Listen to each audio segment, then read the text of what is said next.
So here we have our RFID door unlocking system. Just show it to you guys first. So that's locked. Now it's unlocked.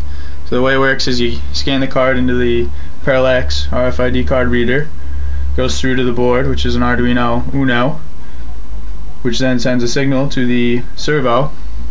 This is not a continuous rotation servo, which turns the lock.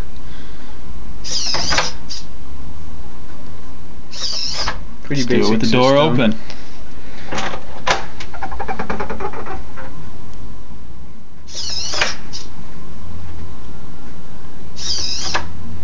Thanks for watching.